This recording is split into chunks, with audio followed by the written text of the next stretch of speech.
پاک صلی اللہ علیہ وآلہ وسلم مدینے کی وہ مسجد نبوی، جس مسجد نبوی کے اندر ایک نماز پڑھنے سے 50,000 نماز کا اللہ ثواب عطا کرتا ہے۔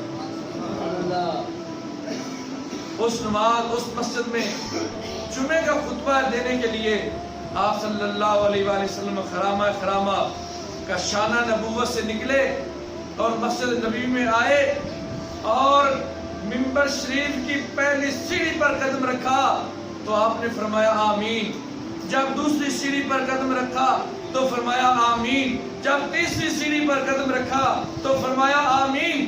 جب جمعے کا پورا خطبہ ارشاد فرمانے کے بعد جب آپ منبر سے تشریف نیچے لے کر آئے تو صحابہ کرام نے عرض کیا یا رسول اللہ صلی اللہ علیہ وآلہ وسلم، آقا آج معمول سے ہٹ کر ایک نیا انداز دیکھا ہے۔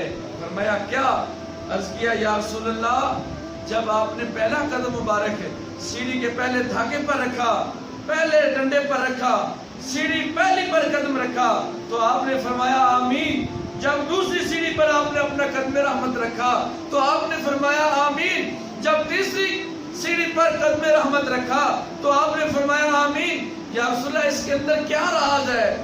تو آپ صلی اللہ علیہ وآلہ وسلم نے فرمایا میرے صحابہ جب میں پہلی سیڑھی پر قدم رکھا تو میرے پاس جبریل امین آ گیا۔ تو فرمایا جب میں نے پہلا قدم سیڑھی پر رکھا تو جبریل آئے، آ کے عرض کرنے لگے یا رسول اللہ صلی اللہ علیہ وآلہ وسلم میں سدرہ سے آیا ہوں، اپنا مقام چھوڑ کر یہاں حاضر ہوا ہوں اور اللہ سے اذن لے کر آیا ہوں، اور اللہ تعالیٰ فرماتے ہیں محبوب وہ شخص تباہ و برباد ہو جائے، بعودا وہ شخص تباہ و برباد ہو جائے، اس کا نام خاک آلودہ ہو جس نے اپنی زندگی میں رمضان مبارک کا مقدس مہینہ پایا اور اس نے اس کا ادب نہ کیا، احترام نہ کیا، حیا نہ کیا اور اس نے اپنی بخشش نہ کروائی اس مہینے میں، وہ آدمی بھی تباہ و برباد ہو جائے۔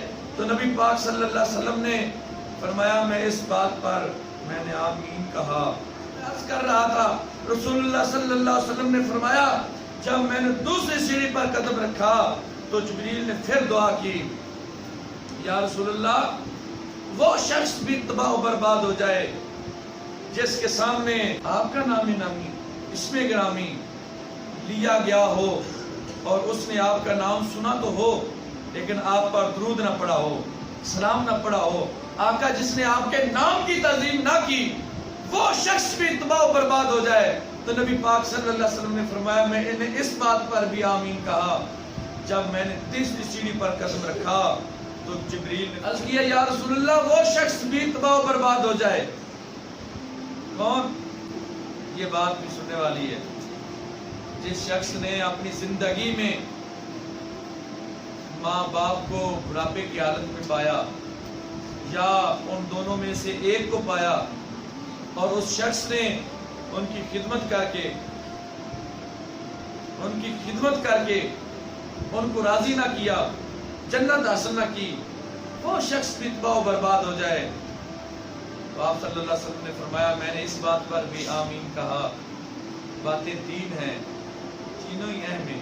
نمبر 1 پہلی سیڑھی پر قدم رکھا تو جبریل کہتے ہیں میں نے عرض کیا جس نے اپنی زندگی میں رمضان کا مہینہ پایا اور اس نے ادب نہ کیا، ایسی سو کے گزار دیا یا پھرتے پھر گھومتے گھماتے ایسے ہی عدم توجہ سے اس ماہ مقدس کو گزار دیا، وہ شخص بھی تباہ و برباد ہو جائے۔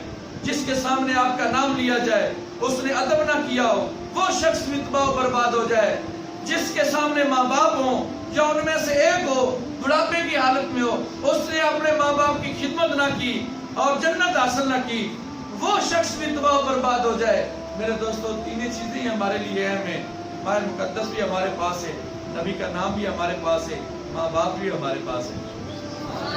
تینوں کی خدمت کریں، تینوں کا ادب کریں، تینوں کا حیا کریں، اللہ سے جنت بھی لیتے جائیں، اللہ کی رضا بھی لیتے جائیں۔ تو میرے دوستو عرض کرنے کا مقصد کیا ہے کہ اس مہینے میں قرآن کریم نازل ہوا، اس مہینے میں قرآن کریم نازل ہوا اور اس مہینے میں بہت ساری چیزیں اس مہینے میں ہیں. روزے دار کے لیے خصوصی جو چیزیں ہیں, جو روزہ رکھتا ہے اس کے لیے خصوصی کیا چیزیں ہیں؟ فرمایا روزے دار کے لیے 2 خوشیاں ہیں. للصائم فرحتان, روزے دار کے لیے 2 خوشیاں ہیں.